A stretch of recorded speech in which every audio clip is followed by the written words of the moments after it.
Welcome, listeners, to another My Mind MashUps deep dive where we unravel mysteries, spark curiosity, and make sense of complex ideas together. Today, we are strapping in for a fascinating exploration that really it challenges the very foundation of what we consider truth in the digital age. We have a stack of sources that put AI and human cognition on, well, a collision course. Our mission today is to move beyond seeing algorithms as just tools. Right. And instead examine them as these dynamic mirrors, reflections of our own biases, our own ethical choices that have the potential to, really destabilize our collective rationality. And trust me, you really need to understand this material because the concepts we're exploring today are actively reshaping your reality every single time you open a browser. That's not an exaggeration. Not at all. But before we dive into the matrix, just a quick reminder, don't forget to like, share, and subscribe if you enjoy content that makes you think.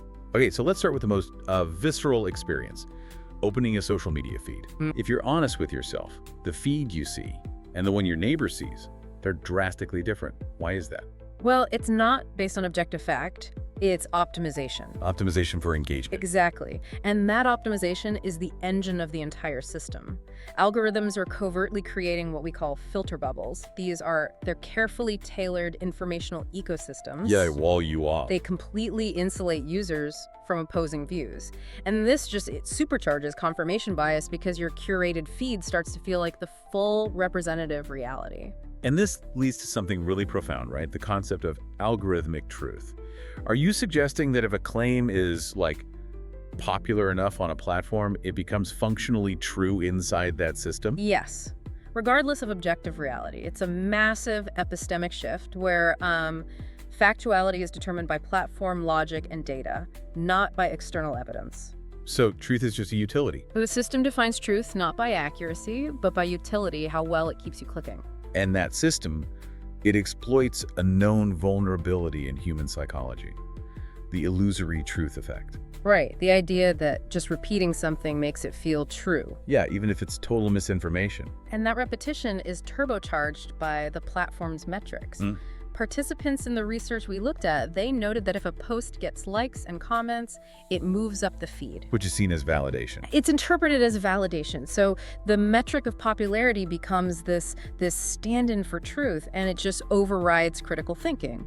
And the real risk here, which you mentioned, is this escalation of division, the algorithmic ratchet effect. Could you unpack that a little? The ratchet effect happens because the algorithms are designed to find the very edge of your engagement threshold. So if you engage with, say, political content, the system learns that slightly more extreme, slightly more divisive content gets higher metrics, more likes, more comments, more time scrolling. It just continuously ratchets the content toward those poles. So it's not just reflecting division. No, it's proactively escalating it. It's accelerating social fragmentation. That explains why everything feels so fast and so intense. And the danger is it's amplified when you bring in sophisticated generative AI. Absolutely. I mean, think about large language models.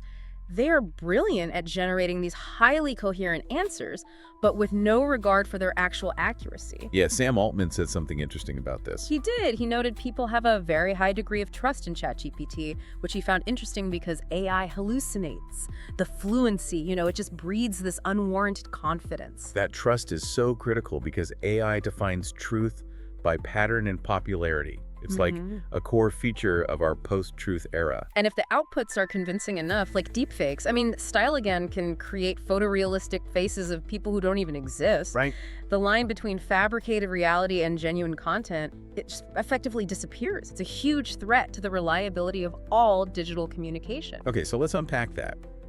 If these systems are so powerful at mimicking truth, why is AI learning so, structurally similar to human thought in the first place? It feels less like an external tool and more like an echo of our own minds. Well, that's because the initial architects, they intentionally sought to mimic the brain's architecture. Deep neural networks are made of layered artificial neurons with weighted connections. Which are like our synapses. Directly analogous to synapses, when the network learns, those weights adjust, just like synapses strengthening or weakening in the brain. And the more advanced systems, the ones running LLMs, They use attention mechanisms. How does that connect to our own focus? So in transformer models, we see something called multi-head attention.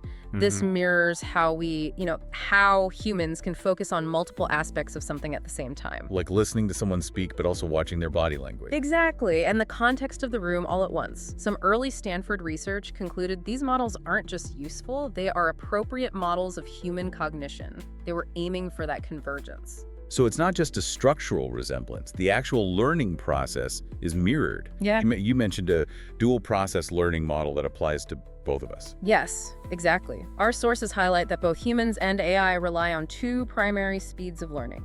You've got the quick in-context learning, which is like our working memory. Right, inferring rules rapidly from just a few examples.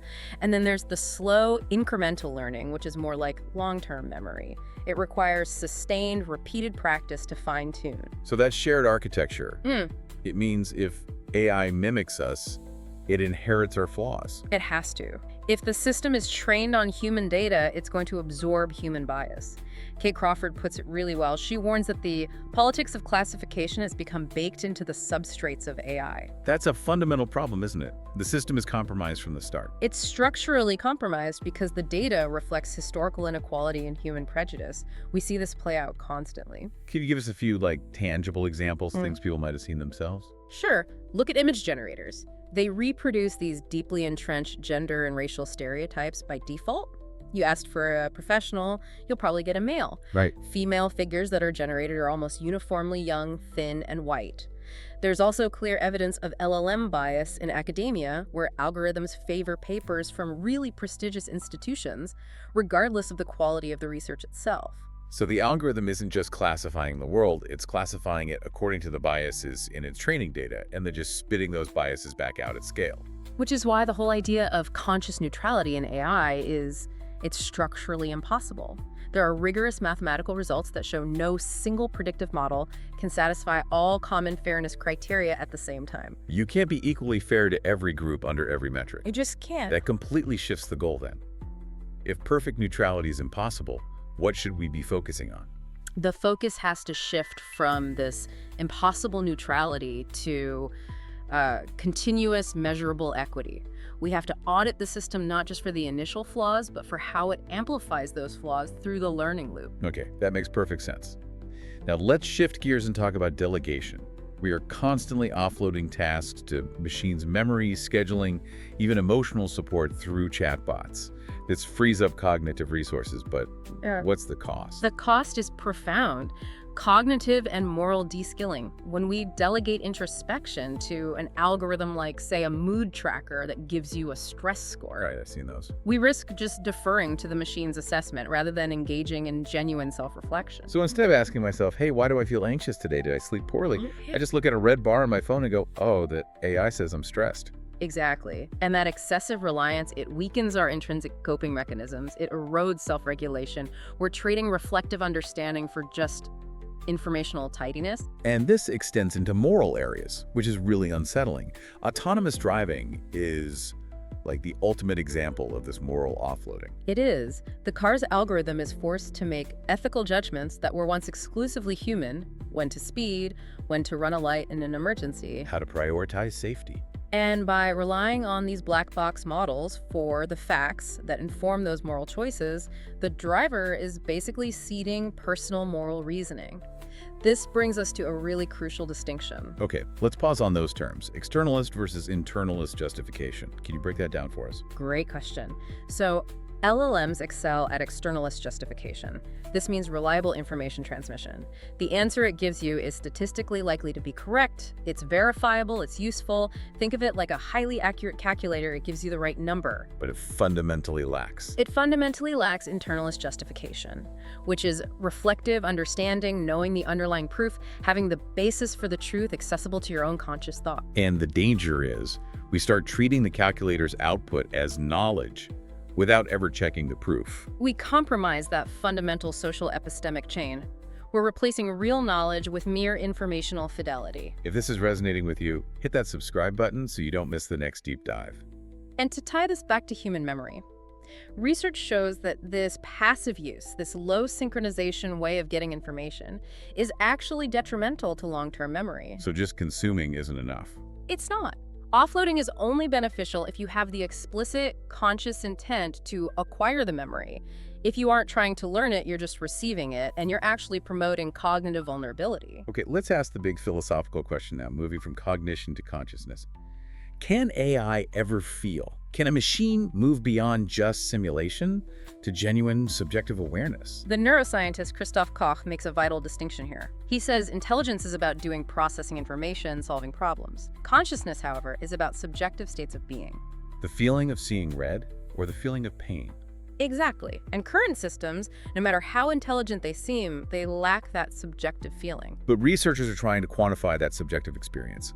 There's a major framework, Integrated Information Theory, or IIT, which uses a metric called phi.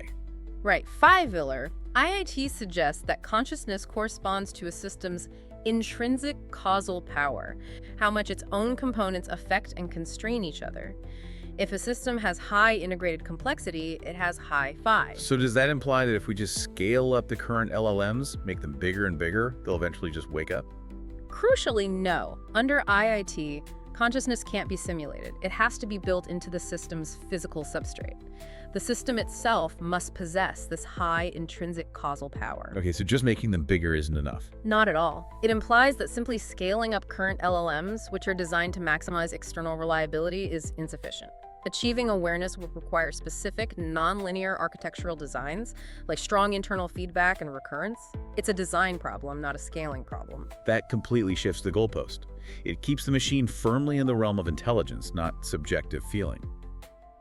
Okay, let's move to the ultimate loop. How the act of interacting with AI changes us. It reminds me of the observer effect in physics. That analogy is perfect for the digital realm. Yeah. AI systems are recursive intelligence agents creating these interactive feedback loops. Your input, your clicks, your data, it directly changes the algorithmic model. Which then changes what it shows me next. Which in turn alters your subsequent behavior. It's a continuous co-evolving relationship. And this loop leads directly back to the polarization we discussed through something called the snowball effect. How does the human element make that bias worse?